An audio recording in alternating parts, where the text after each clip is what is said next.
Bonjour tout le monde, bienvenue à cette capsule numéro 7 de mon petit lexique. Aujourd'hui, c'est la deuxième capsule sur la thématique de la dépendance.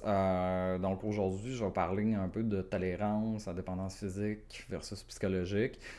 Puis aussi là, certaines notions de sevrage éparpillées un peu au travers de tout ça. Pour commencer, au niveau de la tolérance, c'est un concept qui est quand même assez simple à comprendre. C'est-à-dire que quand une personne va consommer une substance, à un certain moment donné, il peut avoir une tolérance qui se crée. C'est-à-dire que, bon, la première fois, elle va prendre une dose, par exemple, la première fois qu'on prend un café dans notre vie. Ben, le café, il va avoir un impact, il va être stimulant, il va éveiller nos sens, il va nous donner un petit peu plus d'énergie. Mais avec le temps, à force de boire des cafés à tous les matins, il peut y avoir une tolérance qui se développe. C'est-à-dire qu'on va boire un café, il va faire un petit peu moins effet, fait que là, on va boire un deuxième café, oups, ok, là, on atteint le niveau de la première fois qu'on a pris une tasse de café. Puis là, avec le temps, c'est deux tasses, trois tasses, quatre tasses. Bon, il y a même certaines personnes qui vont se faire un 12 tasses, qui vont boire ça dans l'avant-midi, puis qui ressentiront absolument plus rien au niveau des effets. Donc, c'est le même principe avec la drogue, avec l'alcool. C'est-à-dire que, bon, une personne, pour commencer, elle va boire deux, trois pintes de bière, elle va boire deux, trois verres, elle va être correcte, elle va être un petit peu chaud d'ail, la vie va être belle. Après ça, à un certain moment donné, elle boit tellement régulièrement que les deux, trois pintes, ils font plus rien. Fait que là, ça y en prend 4, 5, 6, ou elle va passer à travers la caisse de 24, puis elle va être encore drette de même. Un petit peu chaud d'ail, mais encore drette. À un certain moment donné, l'alcool ne fait plus d'effet. Donc, ça y en prend tout le temps plus pour être en mesure de dire qu'elle va avoir un effet similaire ou optimal.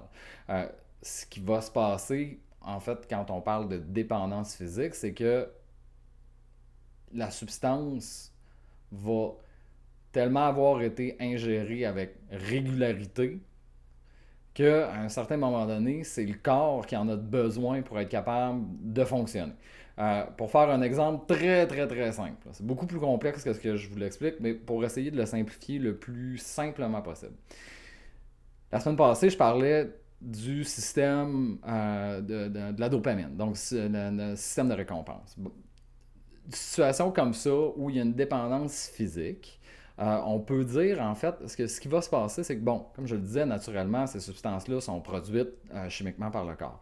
Quand on vient mettre une substance qui vient booster ces niveaux-là, puis qu'on la prend avec la régularité, puis qu'on développe une tolérance qu'on a besoin de tout le temps plus pour être capable d'avoir le même effet, à un certain moment donné, c'est comme si le cerveau devenait paresseux.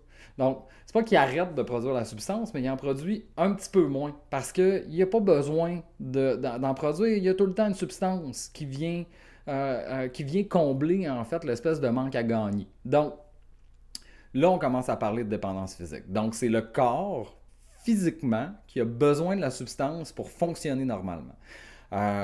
Donc, et c'est quand il y a une dépendance physique, puis qu'on enlève la substance, c'est là qu'on va parler de sevrage. Donc, c'est là qu'il peut y avoir des symptômes euh, variant en intensité. On s'entend que, mettons, le café, si on en boit 6 tasses à tous les matins, puis que du jour au lendemain on arrête, ben ça se peut qu'on ait des maux de tête, qu'on soit plus irritable, qu'on ait des sueurs, qu'on se sente pas bien pendant une couple de jours, mais après ça, ça va passer.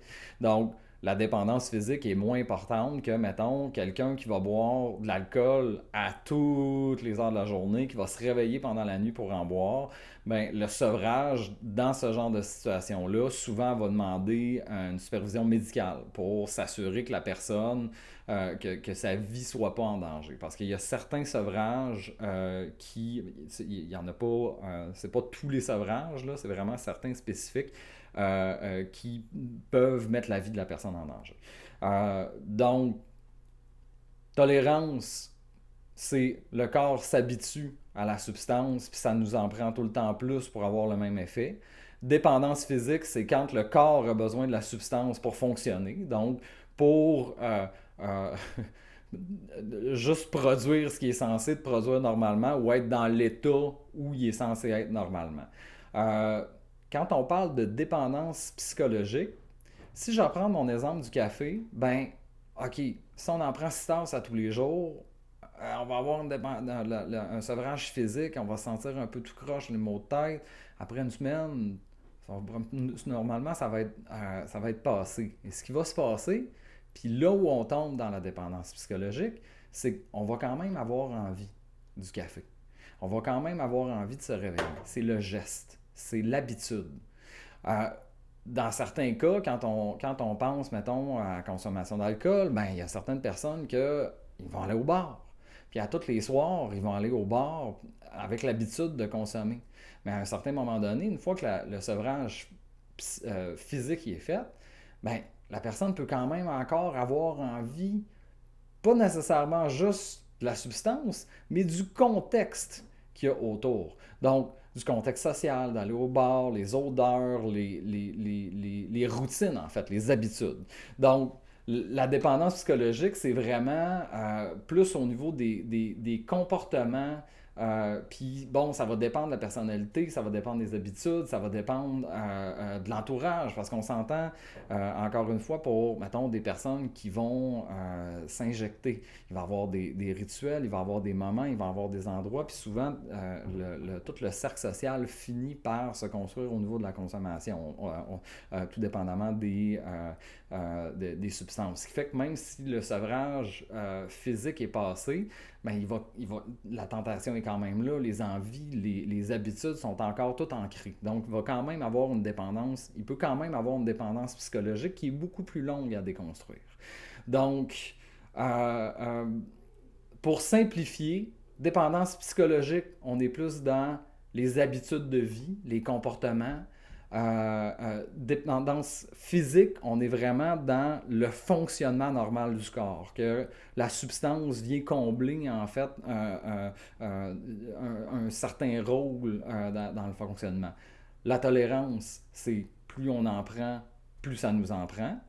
Et le sevrage, c'est quand on l'enlève, c'est les symptômes qu'on va ressentir en fonction des substances. Donc, j'espère que ça sera plus simple, toutes ces notions-là, pour vous. Évidemment, c'est du très simplifié. On aurait pu en parler beaucoup plus longtemps. Si jamais vous avez des questions, n'hésitez pas. Vous pouvez m'envoyer un message par Messenger ou le laisser dans les commentaires. Puis, ben, comme d'habitude, un petit like, un petit partage, moi, ça m'aide beaucoup. Donc, passez une bonne fin de journée. Merci.